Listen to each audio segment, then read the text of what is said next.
English with Deck.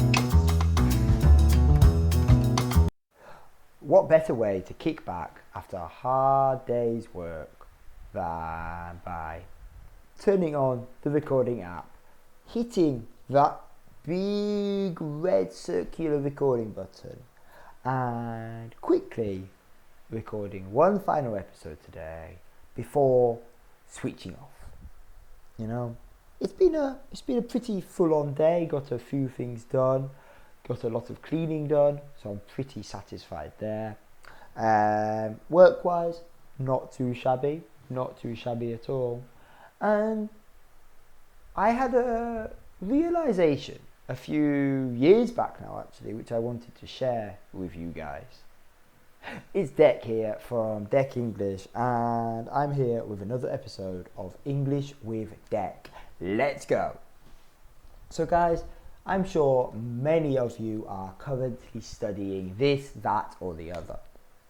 I'm sure many of you who have I'm so sorry, there we go again. I'm sure many of you have already achieved one qualification or another, one certification or another. And I want to talk about what happens when you get that new certificate or that new qualification. You know, it doesn't magically make you a different person overnight, but it does move you into a different category. And that's quite interesting.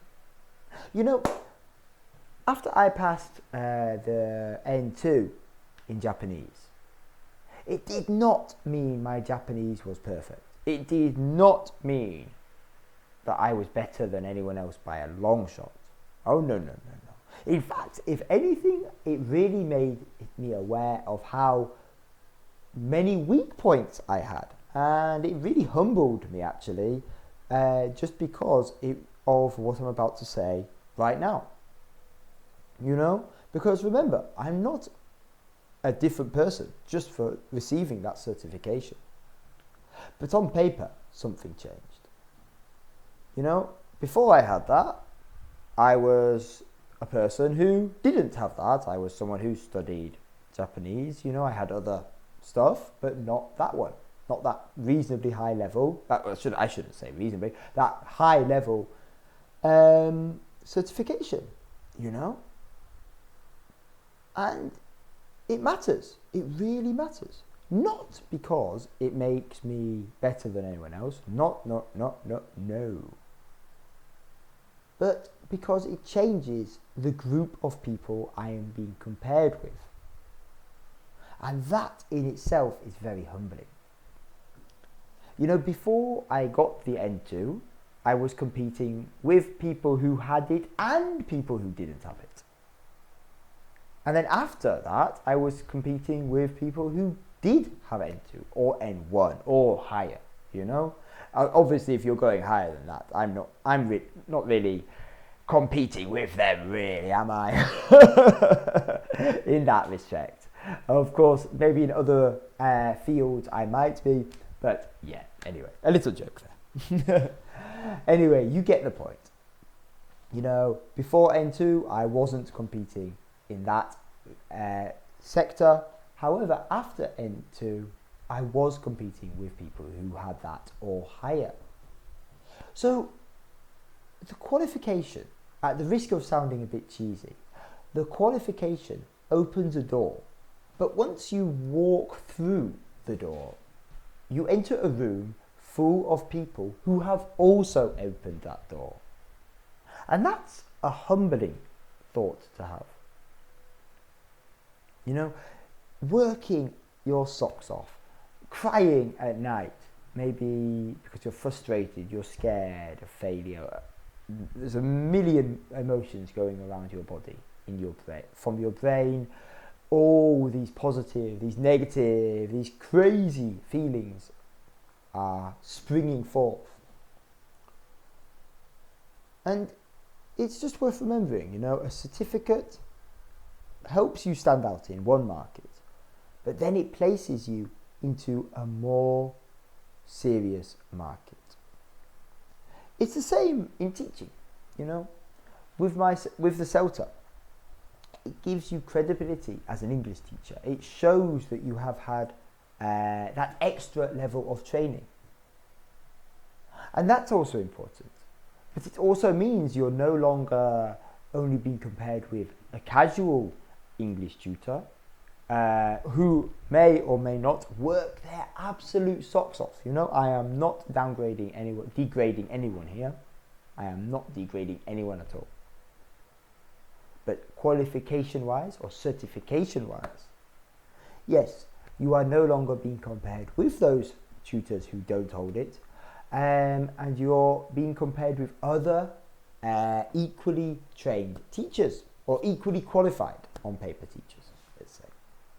Again, it's not a bad thing, it's a good thing. It means you've leveled up, you know.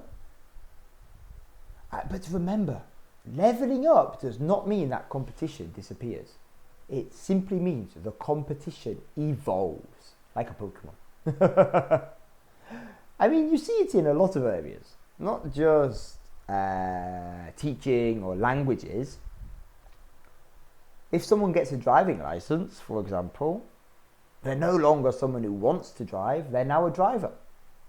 Someone gets a nursing qualification, they're not someone who's interested in healthcare, they're now a professional healthcare practitioner.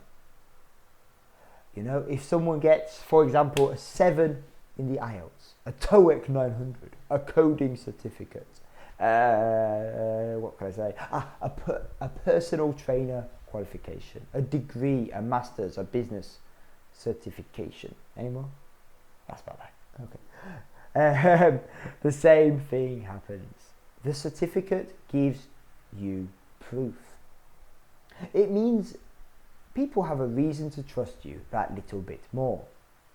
But it also places you beside other people who have also achieved the same or pretty much the same proof. You know, I think a lot of people believe that once you've achieved that certification, you've done it. You've reached that finish line. You don't need to do anything anymore. You can relax. And sure, if you're happy doing that, go for it. Do it.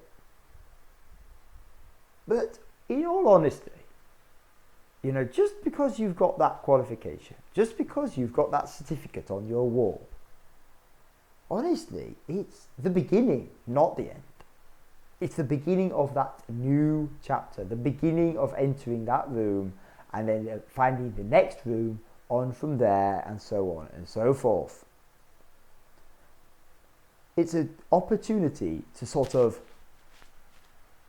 grow, if you will, even more, train that little bit more, progress that bit more. And I think if people forget that, then they don't progress. And then when people do think like that, throughout your life, there is always something to learn, always a new qualification to get. And that will, continue to not only improve your qualifications, your academic record, but it will improve your skill, your attitude, your experience, of course, and it proves consistency. So, you know, remember, when you get that new qualification, be proud of yourself. Be boastful about it, within reason, of course. But remember, you know, it's the beginning, not the end. You have just started that new conversation. You have just entered that new category. And remember that once you get there, that's when the real fun begins.